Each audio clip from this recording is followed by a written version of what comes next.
Satu-satunya kota yang kemudian pusat olahraganya di tengah kota tuh cuman kota Bekasi. Emang iya? Lah iya. Contohnya Stadion Candrabaga, ya kan, di tengah kota, dekat stasiun kereta api dekat LRT dekat. Makanya Persija aja mainnya di kota Bekasi.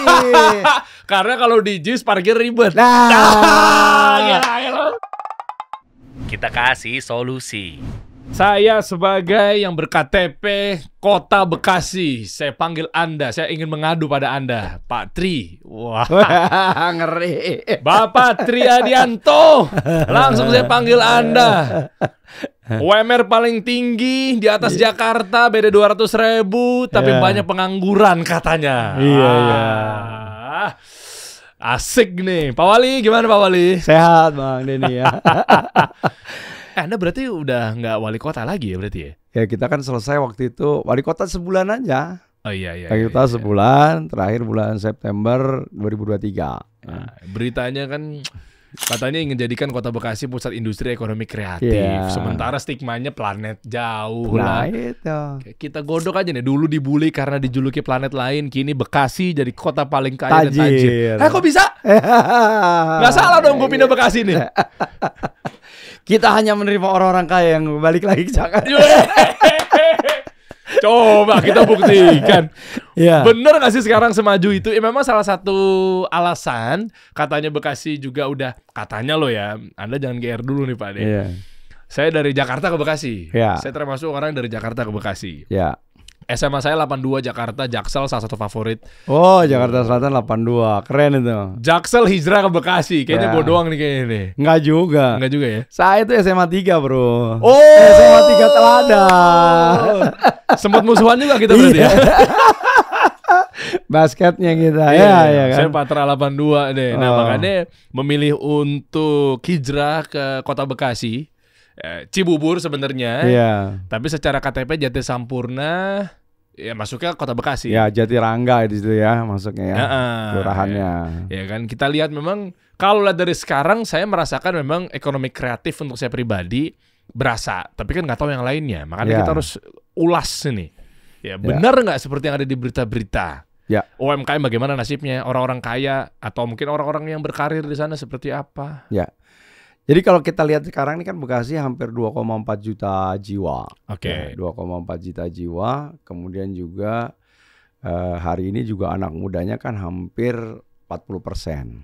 Jadi memang tingkat usia muda produktifnya itu cukup luar biasa. Nah, oleh karena itu ini menjadi salah satu kekuatan sehingga yang mampu menopang ekonomi yang ada di Kota Bekasi. Tentu persoalan yang mendasar adalah tadi bahwa pengangguran dianggap tinggi. Memang kalau dibandingkan dengan pada waktu kita COVID itu sampai kita 2 digit. Tapi perjalanan cepat ya, begitu COVID kemudian mulai pulih, kita kurang lebih sekitar 7,8% lah ya. Walaupun itu masih lebih tinggi dari tingkat pengangguran yang ada di Jawa Barat dan juga nasional. Tapi di luar itu bahwa banyak kemudian memang dengan adanya UMR yang tinggi ini, itulah yang kemudian menyebabkan roda ekonomi menjadi lebih cepat ya, sehingga mampu meningkatkan daya beli warga masyarakat gitu kan, sehingga bagaimana hari ini sektor-sektor ekonomi real mikronya juga ikut jalan.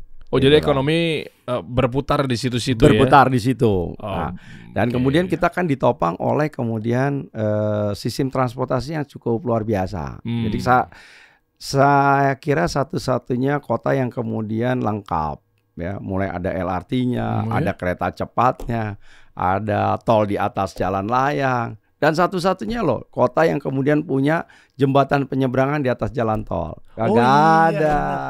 Kagak ada di mana di. Ya, tapi balik lagi emang ngapain gue nyebrang di tol gitu? Artinya bahwa pada saat itu pemerintah memberikan satu kemudahan pada saat orang mungkin melakukan investasi. Karena pada saat itu fungsi pemerintah sangat luar biasa.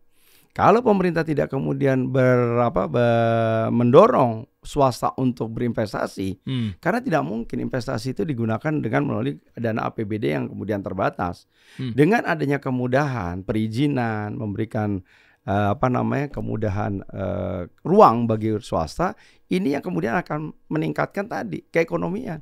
Ngapain gue nyebrang? Dengan nyebrang itu satu misalnya, jarak perjalanan menjadi lebih pendek. Oh ternyata orang nggak perlu harus menggunakan kendaraan pribadi. Sektor itu yang harus dilihat. Pada saat kita kos pengeluaran untuk transportasi turun, berarti yang namanya inflasi juga turun. Sehingga beban masyarakat untuk mengeluarkan uang untuk transportasi jadi rendah. Karena menurut ukurannya, kalau transportasi itu lebih dari 30% dari gaji yang lu yang pegang, itu sebenarnya lu udah jadi miskin. Hah? Gitu. Karena itu tadi. Jadi kalau kita biaya transportasi bisa kita reduksi lebih rendah lagi, itu tadi uangnya untuk apa? Untuk nabung, sisanya untuk apa? Untuk makan, sisanya untuk apa? Untuk investasi.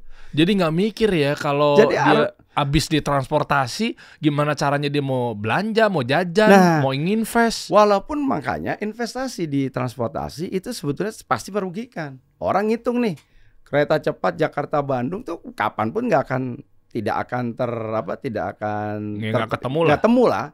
Tapi efeknya ekonomi Bandungnya jadi maju, kemudian waktu perjalanan menjadi lebih singkat, orang jadi lebih efektif. Lo kerja nih mau pergi ke Bandung, coba kalau lo pakai lewat tol masih 1,5 jam 2 jam, udah ngantuk capek. Begitu rapat nggak efektif, udah lelah. Tapi dengan kereta cepat kan lo efektif tuh. Lu bisa daya pikir kreatif lu akan lebih muncul. Itu yang nggak bisa dihitung. Gitu loh. Oke juga berarti sekarang Bekasi ya. Saya sebagai warga baru 3-4 tahun kalau nggak salah saya baru. Ya tergolong baru dong 3-4 tahun ya. Dan kita sedang mencoba mendudukan bagaimana kita membuat Bekasi itu kemudian banyak pusat-pusat untuk melakukan tourism gitu loh. Mau wisata kemana Pak Tri? Kita itu Bekasi satu-satunya kota yang kemudian pusat olahraganya di tengah kota tuh cuma kota Bekasi. Hah? Emang iya? Lah iya. Contohnya Stadion Candrabaga. Ya kan di tengah kota. Dekat stasiun kereta api dekat LRT dekat. Makanya Persija aja mainnya di kota Bekasi. Karena kalau di JIS parkir ribet. Susah juga ke JIS. Susah aja, parkirnya jauh. Transportasinya juga susah. Begitu dia datang ke Jakarta, begitu dia datang ke Bekasi, coba berapa uang parkir yang datang, berapa kemudian uang sewanya stadion. Itu yang bisa meningkatkan pendapatan daerah. Jadi maksud Anda yang bikin dia salah? Gue gak bilang begitu. Artinya Persija lebih memilih Jakarta. Nah ini peluang ini saya tangkap. Makanya hari ini kita bangun tuh GOR Kota Bekasi itu sekarang kita bangun jadi 6 lantai. Sehingga apa? Sehingga akan lebih banyak lagi event yang bisa dikerjain. Kalau hari ini kita lapangan volinya pas-pasan, kagak standar nasional, kita bikin standar nasional. Besok kita berharap Liga Voli Pro Liga 1 mainnya di Kota Bekasi. Megawati pulang kampung dong. Megawati bro. Pulang kampung Megawati dong jadinya. Menarik main di sini jadinya. Efeknya itu bahwa nanti anak-anak Bekasi termotivasi. Oh gue pengen nih seperti Megawati. Tuh gue nggak usah jauh-jauh. Karena gue punya klub voli yang juga bagus. Makanya sekarang hari ini kita Persipasi sedang kita dorong terus. 2 kali loh kita juara di tingkat Jawa Barat. Belum nasib bagus aja kemarin kita masih di 16 besar. Kalau enggak kita udah Liga 1 tuh. Liga 2. Jadi Persipasi udah sekelas sama Atta Halilintar gitu ya. Bekasi City ya enggak? Naik kelas. Supaya apa? Supaya proses pembinaan yang hari ini kita lakukan mulai dari usia 9, 11, 12, 15, 16, kemudian dia masuk senior, dia nggak perlu harus nyari klub di mana-mana. Ternyata klub Kota Bekasi juga sudah diperhitungkan orang dan dia sudah masuk liga. Dia sudah menjadi liga profesional. Bisa menjadi untuk membuka lapangan pekerjaan. Gitu. Oke, gini Pak Tri, ini menarik nih ya. Teknis. Terkait ekonomi tumbuh. Ngincer merata biar uangnya nggak keluar ke sana kemari ya kan. Taunya ya di situ-situ aja hidup jadi ekonominya. Daya beli meningkat, dia apa aja ya udah orang dapat duit, dia jajan di situ, dia hidup di situ dan seterusnya. Data menunjukkan gimana?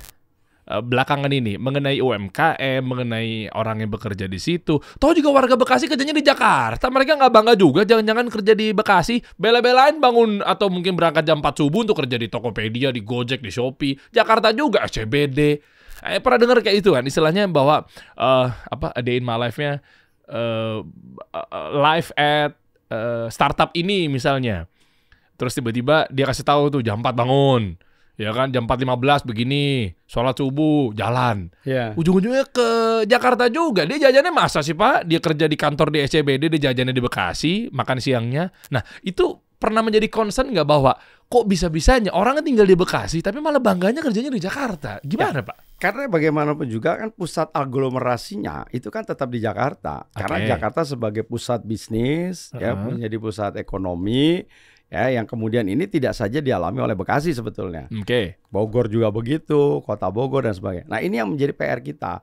Bagaimana kita mencoba mempertemukan gitu loh antara konsumen dengan industri pasarnya biar ketemu tuh antara konsumen dengan si pembeli. Jadi tugasnya yang mengagregasikan adalah pemerintah harusnya. Dan kemudian kita itu tadi mencoba membuat hub-hub baru ya terkait dengan itu tadi. Makanya ada salah satu sekarang kita solusinya adalah itu tadi, bagaimana ASN untuk memakai produk-produk dari Kota Bekasi. Salah satu ini nih. Oh ya? Oh, ini Galaxy nih. Galaxy. Ini punya teman saya nih. Iya bukan sih dulu. Iya. Reda Samudra kalau nggak salah pernah di sini juga nih. Lupa saya. Bentar. Satu lagi si siapa namanya Roughneck di Bekasi juga bukan? Ada di Galaxy. Queen Beer. Iya, Roughneck. Ini kawan-kawan kami tuh. Rafa gitu ya. Jadi banyak produk sekarang. Bagaimana sekarang orang Bekasi harus bangga dengan punyanya produk-produk Kota Bekasi. Nah, itu menjadi satu concern pada waktu saya sebagai kepala daerah waktu jadi PLT. Itu mewajibkan dalam 1 minggu itu sekali menggunakan produk-produk barang-barang dari Kota Bekasi. Kita nggak kalah gitu loh. Keren juga keperasaan gue sih. Iya, bisa. Benar, bisa juga ternyata. Saya pikir emang nggak jauh-jauh dari debu ya Bekasi. Dan pabrikasi gitu. Nah, dari anak-anak inilah kita belajar. Karena apa? Yang dibutuhkan adalah konsistensi. Dibutuhkan adalah kesabaran. Karena Queen Beer maju itu adalah setelah 10 tahun mereka punya merek brand seperti ini. Keren. Iya. Dia dimulai dari rumahan gitu ya, jadi jualan gin terus, tapi dia concern terus. Iya, Raflek juga di situ juga, Queen Beer juga di Galaxy. Makanya terus juga kan gue juga bikin ruang-ruang kreatif yang buat misalnya anak-anak sedang apa sih hari ini kan media sosial gue kan 1 kali 24 jam terbuka buat orang memberikan ide dan saran. Oh ternyata ada anak-anak kita tuh senengannya main skateboard. Kita fasilitasi di bawah jalan tol tuh. Gue bikinin skateboard. Ada anak yang pengen senang basket, gue bikin lapangan basket di bawah jalan layang. Berarti bener ya tujuan Kota Bekasi nantinya akan dijadikan industri kreatif. Mana tadi tuh tulisannya? Tuh kan? Iya. Industri ekonomi kreatif. Nah, Patrick gini, saya punya sahabat saya, ya, dia juga founder juga di brand clothing saya gitu ya. Iya. Dia ini memang bisa dibilang manajer atau mungkin head lah desain di Gojek. Nah, ternyata ya ini makanya saya juga akhirnya menjadi tergelitik bahwa kerjanya di Gojek, manajer levelnya, beserta para yang lain-lainnya juga manajer juga. Ternyata anak-anak graphic design, anak-anak video editor, copywriter, yang memang notabene-nya adalah startup-startup ternama gitu di Jakarta. Tapi mereka bangga akan begitu pulang ke Bekasi sampai akhirnya dibikin dunia dalam desain. Iya. Nah ini sahabat-sahabat saya nih, DDD. Gede followersnya juga udah belasan ribu. 3D ya? Iya, DDD. 3D. Dunia dalam desain. Nah, jangan lupa berarti 27 November bro. Walaupun sekarang juga ada 3T. Apa tuh? Tahu tempe toge. Itu UMKM juga yang harus kita pikirin. Nah, dia akhirnya bikin Bekasi Kota Desain, dia bikin satu pelatihan di desain itu kreatif itu di Instan Studio ya bro. Nah itu di Galaxy. Kok bisa mereka tuh bangga? Kenapa ya? Saya boleh tahu resepnya nggak ketika Anda menjabat saat itu ya? Apa yang membuat orang-orang startup di Gojek akhirnya bikinnya dunia dalam desain, akhirnya dia punya hashtag Bekasi Kota Desain yang dia mungkin bikin secara independen lah ya. gitu kan, butuh dorongan sama Pak Wali Iya, gitu ya. betul. Kenapa akhirnya dia jadi bangga gitu? Maksudnya sementara Bekasi ini kan identiknya nggak tahu ya, apa gue udah ketinggalan zaman ya. Bekasi kayak kesana mundur banget, identiknya kayak jadul banget, kayak maaf, Iya. alay banget gitu loh. Iya. Tapi kan kalau kita lihat kondisi yang ada seperti itu, lo tahu sendiri, ya kan? Kita punya nanti gedung olahraga 6 lantai, kita punya lapangan bola voli yang naik tingkat nasional. Tahun depan gue rehab lagi yang namanya lapangan basket jadi kelasnya internasional. Tahun depan direhab. Iya, tahun depan direhab. Lah kalau bukan Anda yang jadi? Nah, tapi kan udah gue pikirin, insya Allah jadilah. Elektabilitas berapa? 54. Gila, tinggi banget deh. Loh, kita bangga loh. Ada kemudian klub basket kita yang namanya Bendela. Itu hari ini kita sudah mengirimkan 2 anak yang kuliah di Amerika. Persiapan besok dia masuk NBA.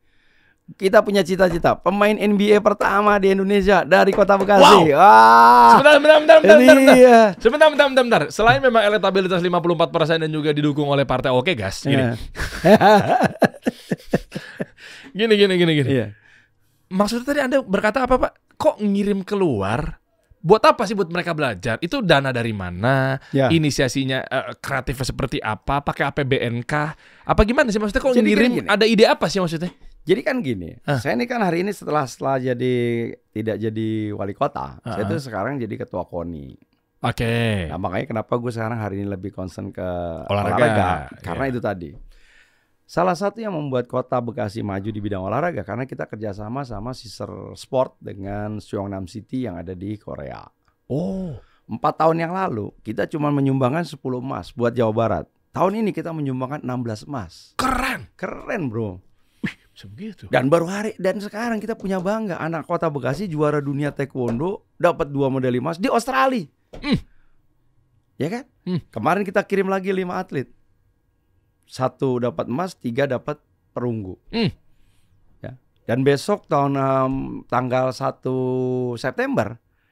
November itu pelatih-pelatih Korea akan datang di sepak bola, atletik, kemudian di taekwondo, kemudian atletik, sepak bola, sama itu sepatu roda. Ini produk-produk anak Bekasi nih. Produk anak Bekasi, dia ngelatih ke kita. Coba bayangkan. Jadi dan ini menginisiasi saya, termasuk pengalaman saya pada saat saya tahun 2000 dan 2001. Saya itu termasuk salah satu pegawai pertukaran dengan kota Gresham di Amerika. Jadi gue kerja di Amerika, kemudian orang Amerika ada yang kemudian bekerja di kota Bekasi. Nah, itulah pertukaran ini yang kemudian menginisiasi sehingga banyak ide kreatif yang kemudian kita bisa belajar apa sih kearifan lokal yang kemudian ada di negara tersebut yang bisa kita implementasikan. Pada saat saya jadi PLT wali kota, saya mendidik 500 pegawai ASN berwawasan global. Setelah mereka bekerja pada pagi hari sampai sore, kemudian dilanjutkan mereka belajar secara daring. Yang ngajar siapa? Ngajar CEO dari Indofood, dari Brigensun, dari Sari Sedap. Mereka ngajarin bagaimana membuat namanya pekerjaan itu menjadi efisien dan efektif. Hasil tulisan dia itu kita kirimkan ke Mendagri. Dan hasilnya apa? 2023 Kota Bekasi menjadi nomor 1 yang terkait dengan government award yang diadakan oleh Kementerian Dalam Negeri. Karena bisa menghasilkan 200 lebih inovasi yang akan dilakukan di Kota Bekasi. Dahsyat. Jadi artinya bahwa pengembangan sumber daya manusia itu menjadi dasar yang paling fundamental yang harus kita lakukan. Front office saya itu saya sekolahkan ke LSPR. Itu kampus saya tuh. Alma mater saya. LSPR yang mana nih? LSPR London School. Bukan yang di Sudirman. Oh ya Sudirman. Kan udah pindah ke sana ya? Iya kan udah pindah ke Bekasi ya? Ya. Kemana? Ke Bekasi. Ke Bekasi benar. Keren kan? Keren juga ya. Saya masih di situ. Iya. Saya masih di Jaksel di Sudirman Park situ. Iya. Saya kan angkatan 11, batch 11. Biasalah anak Jaksel merasa beda sama Jakut, sama Jaktim. Ya, itu biasa anak Melawai ke sono ya. Iya. Tapi bukti nyata saya pindah ke Kota Bekasi juga gara-gara itu gitu ya. Ngelihat kayaknya dia bakal maju Bayangkan, nih. apa kampus yang nggak ada di Kota Bekasi? LSPR, Gunadarma, Trisakti, ada semua. Artinya bahwa ini menjadi pasar yang tersendiri dan kita harus meningkatkan itu dari sumber daya manusia yang ada. Oke, front office ke LSPA. Terus lanjut lagi. Abis itu kenapa akhirnya kemudian sengaja ditukar insight ya? Suruh belajar ke sana ya? Nah, makanya gue cuma mimpi akan ada 1.000 pelajar Kota Bekasi yang kita kuliahkan mendapatkan beasiswa di luar negeri. Emang bisa, Pak? Bisa lah. 1.000 loh. Iya. Kalau jadi. Oh, makanya kalau nggak jadi mimpi itu 1.000 orang tuh untuk berangkat. Paling bisa deh ngejanjin. Loh, tapi itu kan dihitung. Oh ya. Karena apa? Kita persiapkan betul kan? Karena apa? Kita mendapatkan beasiswa. Makanya kemarin gue udah ke Universitas Islam Indonesia. Gue udah ngomong dengan Universitas Syahid. Ya. Kemudian gue udah ngomong ke Universitas Bayangkara. Karena di sana ada Bayangkara, Universitas Krishna Dupayana. Mereka menyambut baik. Karena apa? Mereka kan sudah bekerja sama dengan UI itu hampir 39 universitas yang ada di luar negeri. Sehingga itu tadi tinggal kita menyiapkan mereka itu tadi transportasi awal, biaya hidup awal dan lain sebagainya. Setelah itu ya mereka juga harus menjadi orang-orang yang pejuang, ya kan? Bekerja sambil kuliah dan lain sebagainya. Tapi kita akan carikan yang betul-betul full terkait dengan beasiswa yang akan bisa mereka terima. Oh keren, jadi si 1.000 orang ini koreksi kalau salah ya, dikirim keluar, belajar, dapat insight, dia balik ke Bekasi sehingga dia kan udah punya koneksi, dia udah punya yang namanya pertemanan.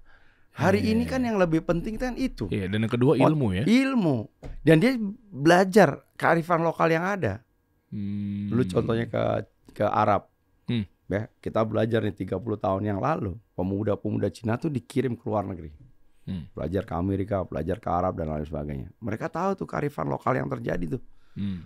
Kayaknya sih kalau di Arab tuh cuma tinggal onta sama kurma aja. Yang lainnya produk Cina kayaknya. Iya benar juga ya. Iya benar. Betul nggak? Iya. Ya kita ngelihat secara kasat mata aja. Mungkin ini kan karena hasil pemikiran. Itu tadi, ternyata kearifan lokal yang dibutuhkan orang Arab adalah ini. Yang dibutuhkan orang Amerika ini. Tahun 2000 dan 2001 saya berangkat ke Amerika. Itu sudah ada mall yang punya tagline harganya $1. Tapi isinya apa? Isinya produk-produk Cina semua. Sehingga mereka tahu nih apa yang dibutuhkan nih. Walaupun mungkin ada politik ekonomi dan lain sebagainya. Itu kita menafsirkan itulah. Tapi yang saya lihat bahwa bagaimana ternyata kebutuhan yang dibutuhkan oleh kegiatan yang sifatnya kerumah tanggaan itu dan kebutuhan sehari-hari sudah bisa dipersiapkan.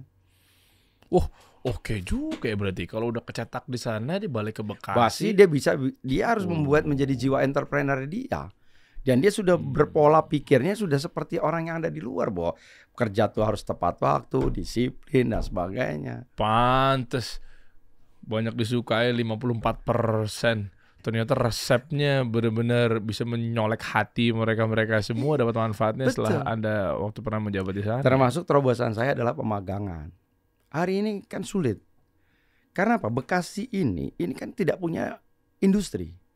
Salah satu yang bisa menyerap tenaga kerja banyak itu adalah sektor industri. Karawang, Pak. Ada. Karawang kan industri. Masuk Bekasi kan? Nah, kalau misalnya kita melakukan pemagangan, kira-kira perusahaan Karawang mau nggak nerima orang Bekasi?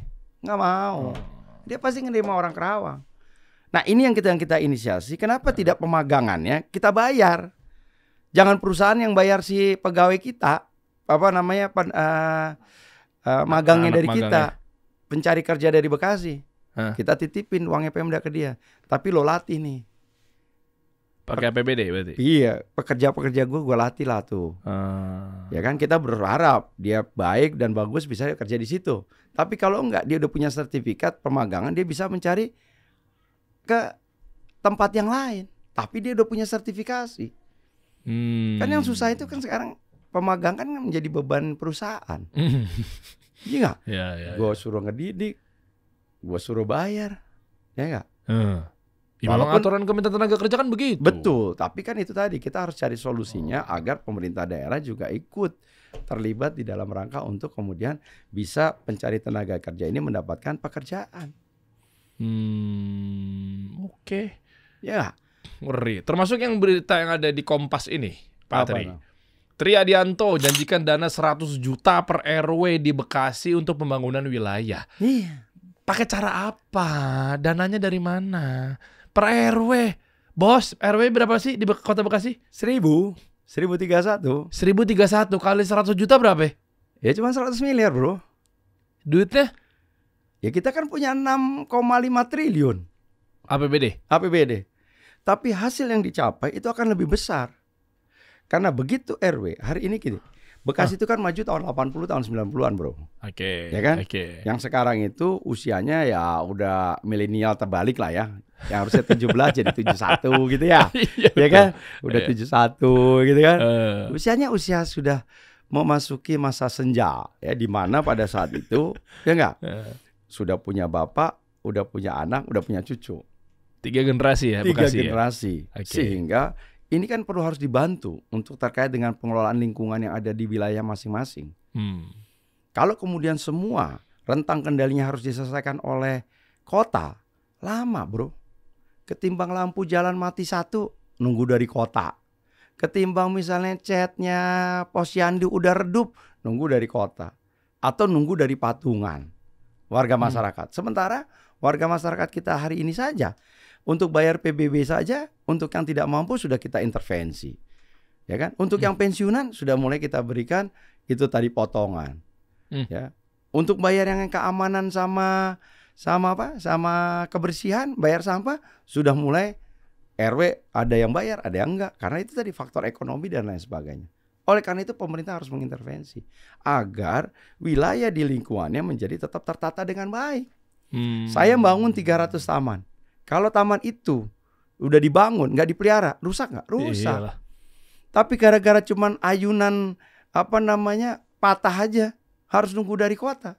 Coba kalau RW-nya punya uang, tinggal panggil tukang las, dilas sama dia. Yang merasakan siapa manfaatnya?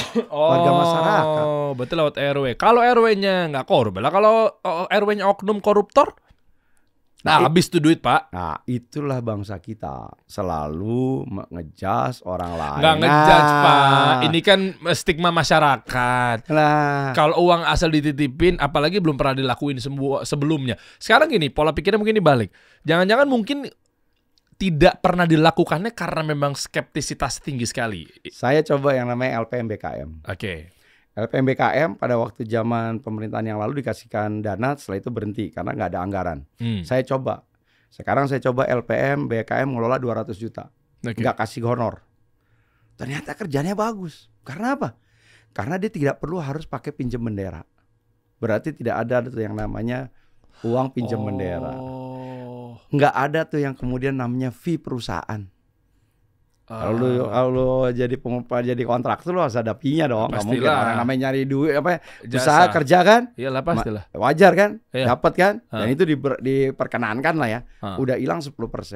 Tapi kalau yang ngerjakan BKM LPM, masyarakat yang kerja, dia ngerjain yang namanya rumah tidak layak huni, bukannya namanya berkurang malah nambah. Karena dari pemerintah cuma 20 juta, oh ternyata ini kurang cat nih. Warganya patungan. Ya udah nih gue beliin cat deh buat patungan. Oh gitu cara ngakalin ngirit APBD dan seterusnya. Gue coba dulu 200 ternyata berhasil. Tahun ini kita coba lagi 420 juta. Semakin banyak lagi rumah tidak layak huni yang kemudian bisa diperbaiki. Yang tahu rumah tidak layak huni pemerintah, kota, apa masyarakat? Ya masyarakat. Iyalah. Yang tahu prioritas, yang nggak perlu ada ordal, ya nggak, nggak perlu ada ordal, karena kelihatan kan, rumah ini sama rumah ini yang harus duluan yang mana? Yang kelihatan. Kelihatan. Iyalah. Artinya ada proses keadilan yang ada berlangsung di sana.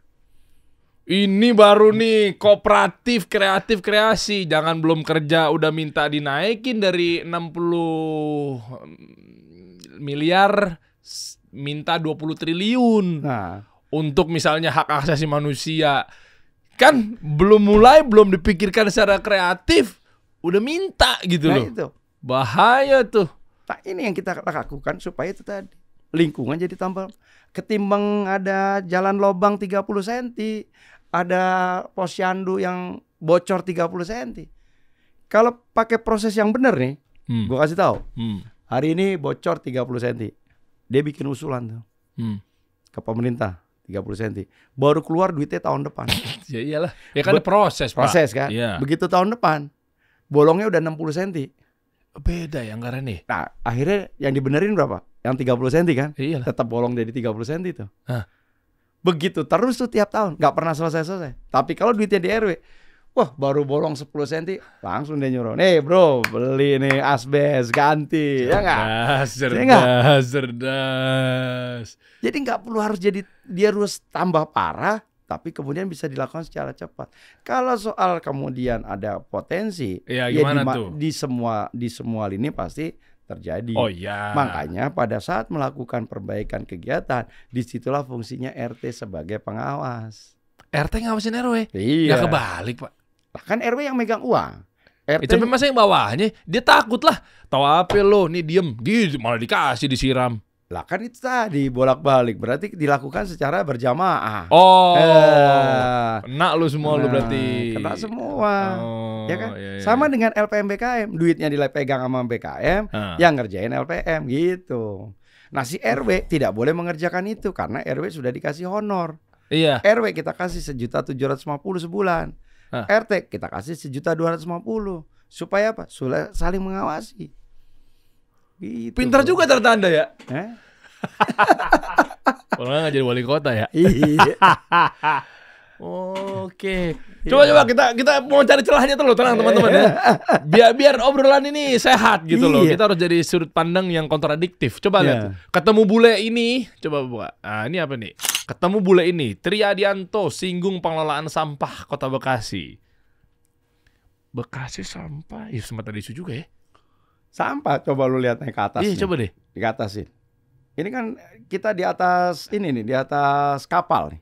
Iya. Ini di atas perahu yang gua dapat dari NGO-nya dari Jerman. Oke. Kapal inilah yang kemudian untuk membersihkan sampah di atas sungai. Karena apa, hari ini kan kita nggak bisa. Tempat sampah yang terpanjang di dunia adalah sungai yang ada di Indonesia. Susah ya. Gampang buang sampah sembarangan, ada Pandawara Group ini, Pak. Itu yang terjadi. Membangun kesadaran. Akhirnya kita harus nyiapin kapal dan mereka udah pakai teknologi, ini pakai tenaga surya dan kemudian diolahnya juga pakai tenaga surya. Oh. Tapi baru dalam skala yang kecil. Nah, kita udah dapat kurang lebih ada 3 kapal ya, 3 kapal untuk bersihin Kali Bekasi.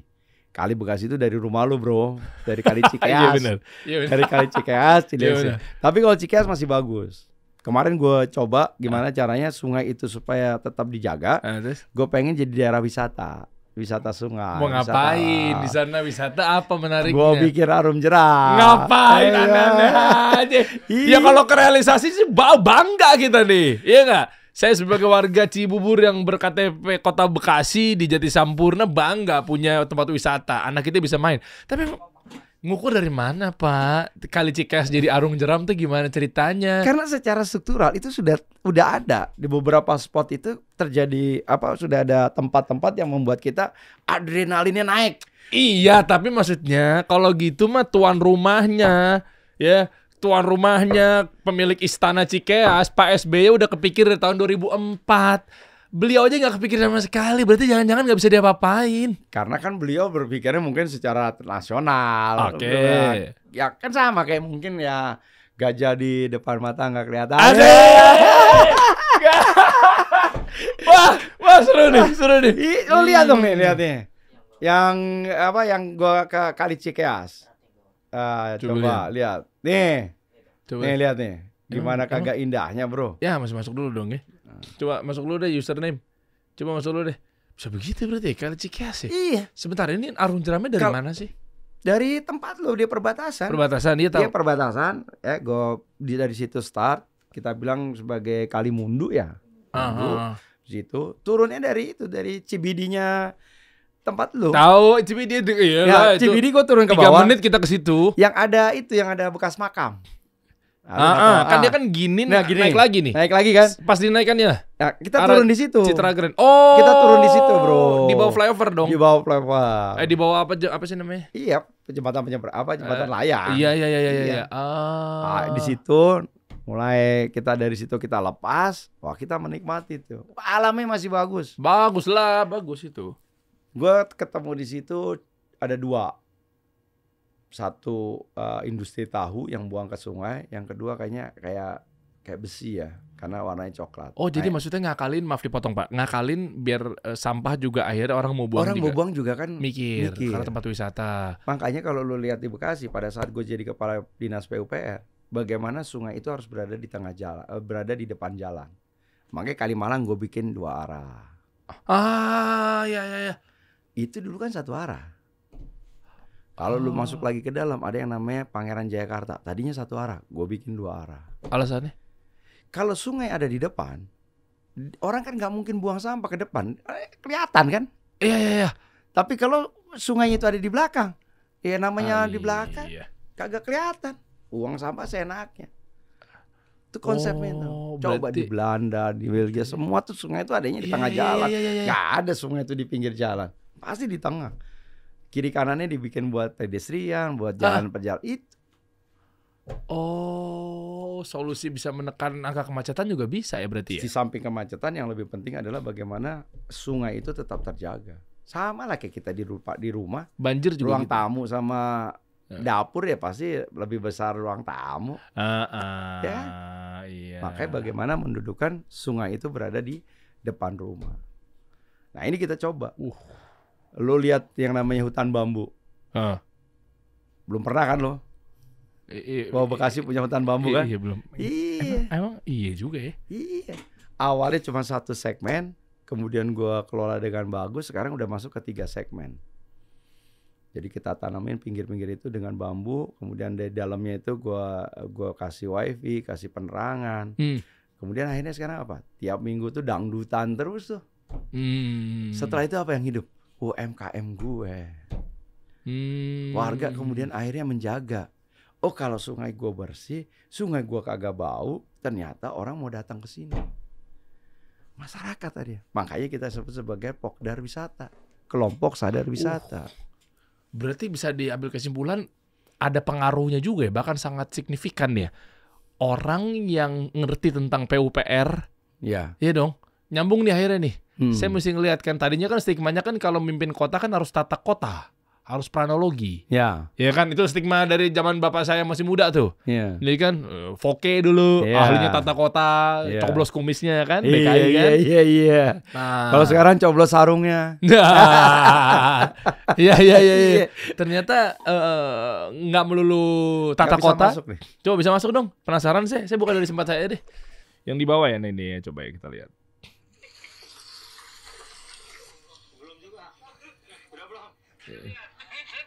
Kang, aman Kang. Itu siapa? Nah, hal-hal itu yang ini harus bisa nih di kali situ. Iya. Assalamualaikum warahmatullahi wabarakatuh. Saya berada di Sungai Cikeas dan hari ini kita mulai susur sungai untuk bersih-bersih kali. Oke. Tapi berdasarkan potensi yang ada, sport tourism, potensi wisata. mudah-mudahan Enggak, ini ngukurnya tuh Anda pakai konsultan apa gimana sih kali tiba-tiba bisa jadi tourism? Hati-hati Pak, kalau tidak pakai perhitungan bisa malah menjadi bumerang. Betul. Ya, kita terus lakukan. Makanya kita ajak teman-teman pencinta alam dulu. Dan ternyata dari situ kita bisa menemukan. Nanti lo terakhir. Apa? Ternyata di atas itu ada yang melakukan penumpukan sampah. Karena karena kita nggak pernah tahu. Iya sih. Kok nggak kelihat sih sama, maaf, beberapa wali kota sebelumnya? Iya. Kenapa? Kan kita kreatif bro.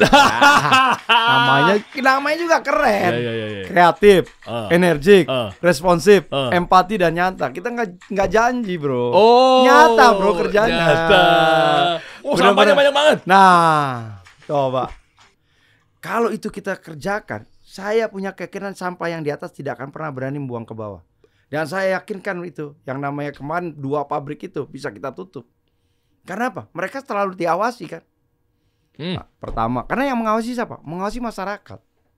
Hari ini kalau yang mengawasi pemerintah nggak jalan bro. Apa nih? Ini limbahnya isunya Limbahnya berarti ya? kan, Si limbah tahu ya? Tahu dan limbah itu tadi kan, biji besi tadi itu. Karena coklat apa hitam. Tapi kan dia juga bantu ekonomi. Ya tapi kan tentu di samping dia membantu ekonomi, dia juga memiliki kewajiban untuk menjaga lingkungan. Dia harus punya IPA, instalasi pembuangan air kotornya. Iya, tapi sejauh ini dia legalitasnya gimana dan lain sebagainya. Dan besok kita lihat.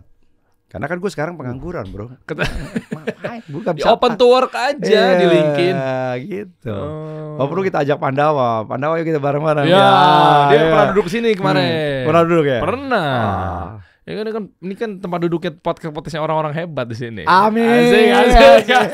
Kita nggak sembarangan dudukin orang. Termasuk saya yang DM Anda. Wali mampir rumah Wali, saya mau curhat nih gitu. Saya mau belajar nih.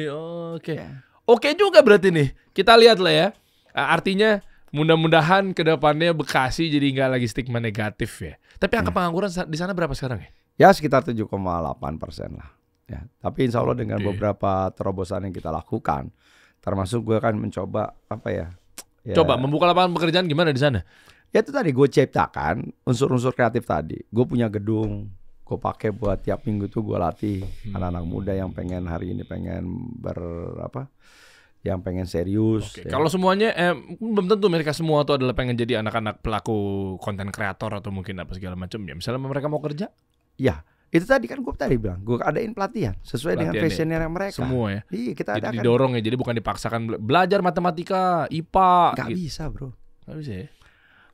Gue tuh yang namanya bikin yang namanya sekolah tafis, sekolah apa namanya rumah tafis. Rumah tafis. Itu gue beli tanah tuh 3.500, Pemda ya.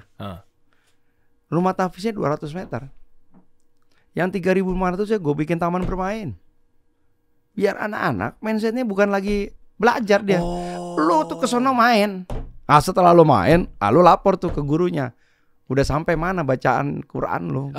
Sampai mana tuh bacaan apa namanya? Iya, huruf hijaiyahnya lah, ikronya lah. Ikronya. Udah sampai di mana lu ikronya? Jadi ya emang hari ini kita pemerintah yang harus lebih banyak ngomong. Bukan maunya pemerintah. Hari ini adalah kita membaca bagaimana maunya masyarakat. Boy, ini kalau di bisnis saya nyambung nih, kawin di sini nih, karena saya di situ ya intunya ya.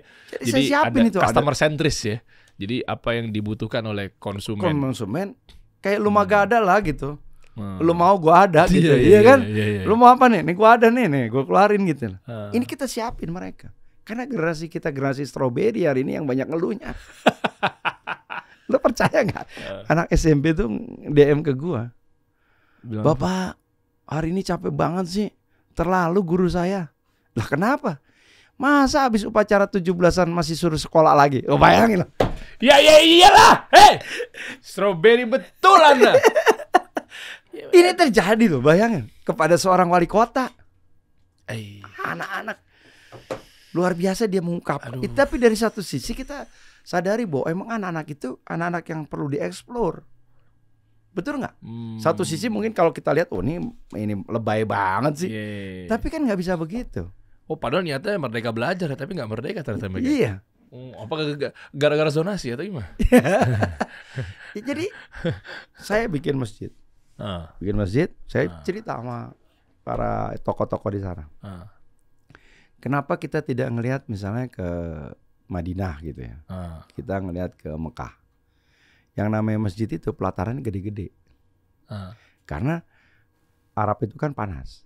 Begitu asar, yang datang di pelataran itu siapa? Ibu-ibu bawa anaknya, anak-anaknya suruh lari-lari. Main ya. Saya bilang begitu. Makanya sampai ada masjid, saya bikin masjid Jami itu di Medan Satria itu, malah saya bikinin lapangan futsal. Satu sisi masjid punya pendapatan dari menyewakan lapangan. Satu sisi anak-anak yang begitu dengar azan, insya Allah dia Masya Allah, dakwahnya hikmah sekali nih ya. Karena kalau dijelin, ayo belajar, ayo sholat. Wow, dia tutup sekarang. Itu tuh udah ininya udah jadi mindsetnya, dia udah mental block. Ya. Yang terjadi ya itu anak-anak yang kemudian akhirnya secara psikologi nggak sehat. Sebentar-sebentar lompat dari gedung tinggi. Itu kan mental health yang nggak bagus. Makanya harus kita ciptakan mereka untuk bahagia. Sampai hari ini masjid itu akhirnya tiap malam ramai terus. Gak apa-apa anak-anak lari-lari, gak apa-apa ibu-ibu pada gendong anaknya, gak apa-apa bapak-bapaknya sambil buka HP kita kasih wifi, dia bercengkrama di situ. Minimal dia masih ngeliat masjid. Daripada sekarang anak-anak nongkrong gak jelas, gak kita siapin tempatnya. Yang ada apa? 7 anak tuh lompat ke Kali Bekasi. Oh iya. Ya. Karena mereka nggak mendapatkan tempat yang pas untuk mereka bisa bersilaturahmi. Mereka harus mendapatkan keadilan. Dan saya kira taman-taman itulah yang memang harus kita ciptakan. Wih. Sebagai tempat mereka berkumpul, bermain, senang-senang. Kalau perlu lampunya gede gitu loh. Supaya mereka, ya kalau malam masih bisa. Sampai sekarang itu masjidnya jam 12 tuh baru dimatiin. Biar apa? Biar orang pulang. Ya Bekasi kan juga sama. 4L rumahnya. Apa tuh? Lo lagi. Ya kan? Ya, banyak juga kan yang belum masuk udah keluar lagi misalnya. Ya, dia kan harus cari tempatnya. Makanya gue punya yang namanya program saving land. Itu gimana? Saving land itu gue membeli tanah buat perkampungan yang nggak punya fasos-fasum. Kalau fasos-fasum kan yang adanya ada di perumahan. Oh ini buat lapangan, ini buat taman, ini buat rumah ibadah. Hijau-hijau gitulah ya. Di taman hijau. satunya. Coba kalau yang di kampung-kampung kagak ada. Main bulu tangkis di situ, main tenis meja di situ. Lu lagi. Ada kawinan di situ, sunatan di situ. Bayangkan kalau tanah itu tiba-tiba dijadiin rumah kontrakan. Selesai. Orang mau ketemu di mana lagi? Di mana dia bisa menghirup udara segar? Makanya kita beliin. Ada yang gue beliin 100 meter, ada yang gue beliin 500 meter. Bukan gue, maksudnya Pemda lah. Iya, kebijakannya dari gue. Iya kan definisi uang di tangan yang tepat. Kalau kata anak-anak Gen Z sekarang begitu. Iya. Kan istilahnya akhirnya mereka turunin ke sedekah, turunin ke anti korupsi. Itu kan definisi uang di tangan yang tepat.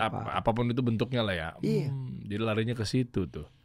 Jadi kita harus memikirkan mereka. Karena kalau mereka nggak punya tempat untuk silaturahmi, mereka akan terkungkung tuh.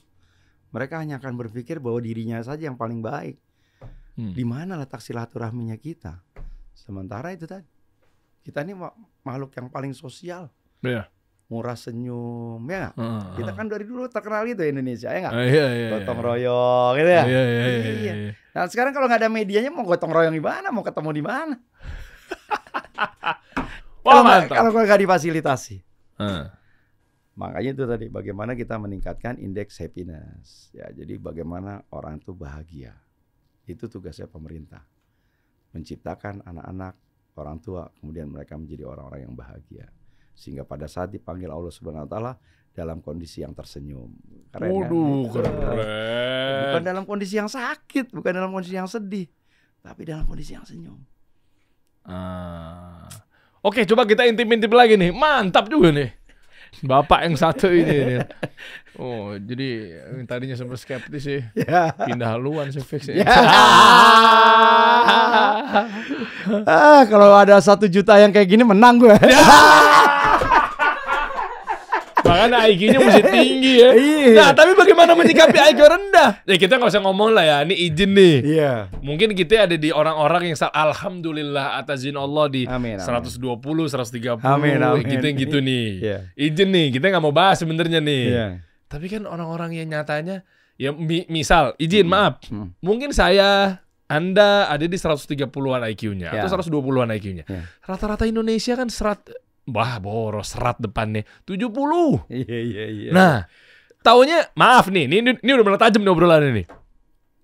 Ngasih feedback tadi Pak Tri bilang, Anda ada 1 juta orang memiliki pemikiran seperti ini, yang kooperatif, yang mindsetnya nggak mudah untuk digoyang dengan ini itu. Tapi kan nyatanya ada yang namanya Fajar. Iya. Kan namanya Fajar nih sering disebut nih biasanya nih. Hamin 1 atau mungkin hari sebelum pencoblosan. Gimana itu? Yang semua diukur sama uang. Iya kan? diukur sama sembako. Nah, gimana itu maksudnya? Iya banyak lah cerita-cerita kan. Harusnya nih kayak di sini kemarin Valdo Maldini duduk sini juga lumayan menggelitik saya tuh. Harusnya orang-orang yang maju ini rata dikasih 5 miliar semua. Dia lu bayangin dari kemarin gue 2 miliar lawan gue 50 miliar. Mau ngapain lu? Kayak gitu-gitu terus. Belum lagi yang akhirnya pagi-pagi Assalamualaikum. Ya ngasih feedback kan tadi lah. Tadi Anda udah ngomong Anda ada orang seperti ini, ada 1 juta aja menang gue. Maksud gue gimana ya Pak? Ini kondisi-kondisi maaf juga Bekasi. Menengah ke bawahnya kan banyak. Ya kalau menurut saya kita literasi. Literasi dan karena memang dari hasil survei menyatakan seperti itu. Ya bahwa hampir ada 60% itu yang memang akan menetapkan pilihannya pada di hari H. Nah, ini kan banyak alasannya nih. Apa coba sih pengen tahu sih? Ya itu mungkin ya hal-hal yang seperti itu. Bisa duit, bisa sembako. Tapi mereka kalau dari survei sembako sih. Bantuan sosial. Bantuan sosial. Tapi ya kita sikapi dengan kedewasaan dari masing-masing calon ya. Jadi artinya kan kau yang memulai, kau yang mengakhiri lah ya. Ya, jadi kalau kagak ada yang mulai, kagak ada yang mengakhiri gitu kan. Nah ini kan kita kalau kemudian di pilkada mungkin saja terjadi ya karena kan kemudian kontestasinya begitu ketat dan padat. Bayangkan misalnya satu dapil gitu kan diperebutkan dari 50 apa? Dari 10 kursi diperebutkan sama 50 orang. Sehingga kan memang ketat tuh ya. Masing-masing orang berusaha mempengaruhi dengan berbagai macam. Kalau sekarang kan pilihannya cuma 3. Dari 3 ya 2 lah yang masih bisa bersaing nih. Karena kan gue 54, yang nomor 2 30, yang nomor 3 4% gitu kan. Apa nih elektabilitas? Itu apa pilihan. Pilihan. Iya. 4%. Iya. Ngapain ikutan? Nggak nanya. Lah kan saya nanya. Orang nggak nyebut nama bisa aja nih lagi pemilihan di daerah Honduras. Nggak. Oh biar nggak kota kosong. Apa sih? Enggak kan. Ya kan orang tuh punya pilihan masing-masing. Merasa dia terkenal, dia masalah punya jaringan. Ternyata begitu disurvei kagak ada yang milih kan bisa aja. Kita kan nggak pernah. Kita juga nggak tahu. Tiba-tiba nanti begitu dia kerja keras lah. Ya, dia melakukan sesuatu yang luar biasa gitu kan. Wah, teriak-teriak di Monas gitu kan misalnya. Ya sekarang kan susah. Ya enggak? Komen aja gini aja nilainya banyak. Iya menang. Keren kan? Cuman begitu doang. Tapi kan itu menunjukkan bahwa luar biasa lah ya. Jadi itulah kondisinya. Jadi kalau menurut gue ya kita lihat perjalanannya seperti apa. Berarti nggak melulu tentang uang juga ya, berarti bisa menang ya. Ini kita ngomong kalau saya lebih condong kompetisinya secara umum ya. Kalau saya melihat bahwa dengan adanya pilihan hari ini yang menetapkan saya 54%, itu kan berkolerasi terkait dengan kinerja saya. Jadi orang yang merasa puas dengan kinerja saya sebagai waktu jadi PLT dan kemudian jadi wali kota 1 bulan, itu lebih di atas 75%. Jadi berkolerasi terkait dengan orang yang kemudian suka. Sama dengan misalnya kemarin kan Pak Jokowi sekian puluh persen orang senang ya, ternyata orang yang dipilih Pak Jokowi juga kan akhirnya menang gitulah, gede lah gitu kan. Berarti tolak ukurnya di endorse dong, berarti bukan soal endorse, soal kinerja tadi gitu. Iya, cuma kan sekarang lagi ada isunya ramenya tentang di endorse, yang di endorse Raffi Ahmad yang menang katanya gitu. Ada bercanda-bercandaan di Instagram sama di X, Twitter. Ya ada, tapi kan tidak seluruhnya juga lah. Itu kan namanya probabilitas, pasti ada plus minusnya lah ya. Atau mungkin yang memang di endorse-nya Raffi memang sudah dalam kondisi yang tinggi, kan kita harus lihat dari kondisi nolnya. Atau biru muda gitu warnanya. Atau posisi nolnya dulu lah dilihat. Alright, coba kita intip dong Mas Tri Adianto, coba bawa dong. Oke, bawa dong. Ada berita-berita apa lagi ya? Liwetan, bawa lagi dong. Urban farming. Ya, ini urban farming nih.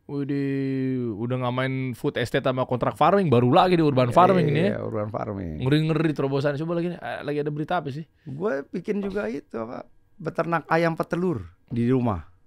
Oh. Jadi bagaimana hari ini kita menghadapi stunting dan hari ini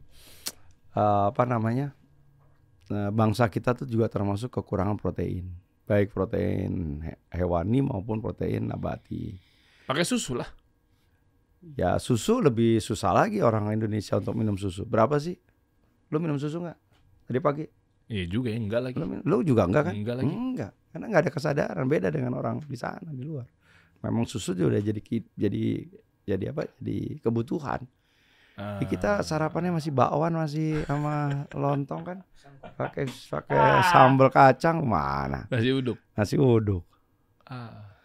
Ya. Alright. Nih ya kita nggak tahu lah ya.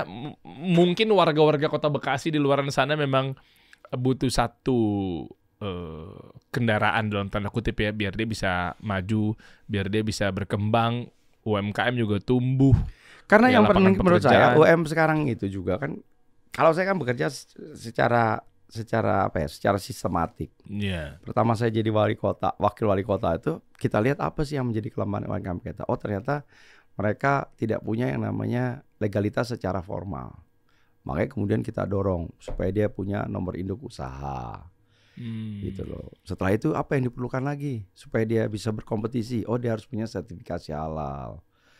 Oh terkadang sertifikasi halal nggak cukup karena orang sekarang udah pandai. Pada saat dia mau beli makanan, dia harus tahu tuh kandungan gizi di setiap makanan yang ada. Iya. Itulah yang namanya certification food. Kita motivasi, kita bikin ini PRT-nya.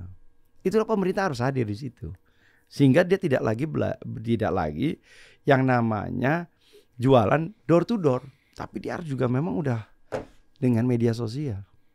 Yang akhirnya setelah itu selesai, kita itu tadi collab dengan pasar-pasar modern. Yang sudah difiltrasi, yang kemudian sudah itu bisalah sekarang ada beberapa produk yang kemudian bisa masuk ke pasar modern, ya kan? Nah setelah itu tidak sampai di situ, karena apa? Jumlah produksi UMKM kita kan luar biasa nih, bukan hanya makanan, tapi pakaian, tapi juga handmade. Nah sementara mereka nggak bisa jualan, nggak punya kemampuan untuk melakukan marketing. Gue bikin yang namanya digitalisasi hub. Waduh. Di mana di Giant itu ada Giant mana sih Pekayon? Tuh kan Giant yang keluar Bekasi Barat. Oh iya. Itu Barat langsung ada Giant kan. Iya. Nah di situ tuh Mega Bekasi. Iya. Di situ tuh tadinya ada Innovesta. Dia punya ada 24 kamar, yang 5 kamar kita karena udah tutup kan, 5 kamar kita kita pakai. Nah di situ gue siapin talents. Buat apa? Dia menguasai produk yang mau dijual. Bener-bener kreatif ya dikencengin ya. Begitu orang mau jualan, dia tinggal cerita kan, ini produknya apa. Nah dia tinggal ngoceh tuh. Hei boy, hari ini kita akan menjual yang namanya produk. Ini produk bisa bikin ibu cantik. Walaupun nggak dipakai juga, disimpan juga jadi cakep juga. Ngoceh aja. Jadi ada yang kamar ini untuk kita desain untuk jualan kosmetik. Oh, buat live TikTok gitu. TikTok. Keren. Live TikTok. Kota kreatif nih bener-bener nih. Keren, Bekasi keren. Mantap. Oke, kita tunggu aja gebrakan-gebrakan nanti apakah bisa benar-benar menjadi Bekasi keren. Nah, Anda kalau bijak ya berarti simak aja obrolan kita selama ini. Kira-kira kemana langkahnya gitu. Patri ada mau tambahin Patri buat warga Bekasi? Buat warga Bekasi, mudah-mudahan Anda selalu dalam kondisi yang dalam kondisi yang sehat. Amin. Kondisi yang selalu untuk berinovasi. Amin. Dan mudah-mudahan ini ikhtiarnya ada dalam rangka untuk ibadah. Karena manusia diciptakan untuk beribadah kepada Allah Subhanahu wa taala. Kita udah ikhtiar, kita udah berusaha, kita serahkan semuanya kepada Allah Subhanahu wa taala. Karena gue yakin 27 November tuh sudah ada siapa yang di Laiful Mahfud ya Kak. Hari ini kita tinggal menyebut takdir yang terbaik. Ini tawakal nih nih. Ngeri banget nih ya. Bodoh, mau ikutan sama gua nggak? Patri, makasih banyak ya. Thank you, bro. Sama-sama. Kita tunggu nih sungai-sungai yang tadi. Iya. Ya, kita nggak tahu lah ke depannya kan. Siapa tahu itu bisa menekan angka banjir apa segala macamnya. Apalagi kalau Kang Deddy Mulyadi kemarin pada waktu dia datang ke Bekasi. Kalimalang besok kita akan buat sebagai wisata air. Kita pengen punya kapal pesiar yang berlayar di Kalimalang. Waduh. Ngeri banget nih. Duet maut ini berarti ya. Anda maksudnya ngarahin endorse apa gimana nih? Enggak, ini kan tadi kan cerita tentang visi kan. Oh iya. Tentang visi. Jawa Barat, Bekasi. Karena memang harus ada kolaborasi. Ngeri. Jakarta lewat dong. Iya nggak? Bisa tuh. Nyesel Ridwan Kamil ke Jakarta berarti ya. Kita kasih solusi.